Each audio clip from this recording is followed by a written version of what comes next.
کرتے مرے. اور اب ٹہنیاں جو لگائیں حضور نے، جو سوٹیاں لگائیں، اس کا مطلب کیا تھا؟ فرمایا گناہوں کی وجہ سے عذاب ہو رہا تھا، اب میں نے شاخیں لگا دی ہیں، یہ جب تک ہری رہیں گی اللہ کی تسبیح بیان کرتی رہے گی اور اللہ کے ذکر سے ان دونوں قبروں کے عذاب میں کمی ہو جائے گی. اگر زندہ کا عمل قبر والے کو نفع نہ دیتا تو سوٹیاں لگانے کا مقصد ہے کوئی؟ اچھا کتنی دیکھو بد دیانتی ہے ان لوگوں کی.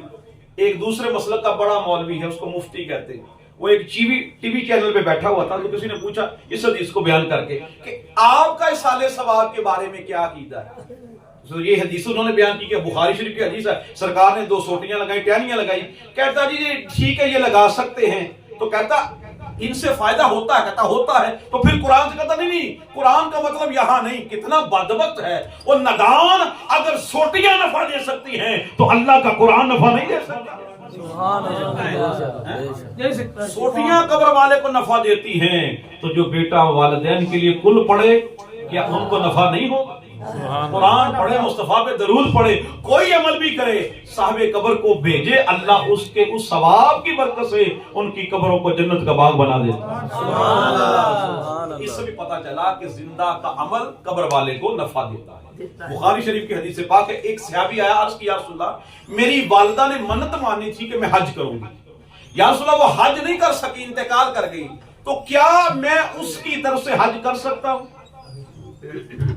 اب اگر زندہ کا عمل قبر والے کو نفع نہ دیتا تو حضور کہتے نہیں بھی اب تیری ماں فوت ہوگی، نامہ مال بند ہو گیا، اب کسی عمل کا فائدہ نہیں ہوگا. لیکن حضور نے کیا فرمایا؟ تو حج کر، حج کر، طواف تو کرے گا فائدہ قبر میں ماں کو ہوگا، صفا مروہ تو کرے گا فائدہ قبر میں ماں کو ہوگا.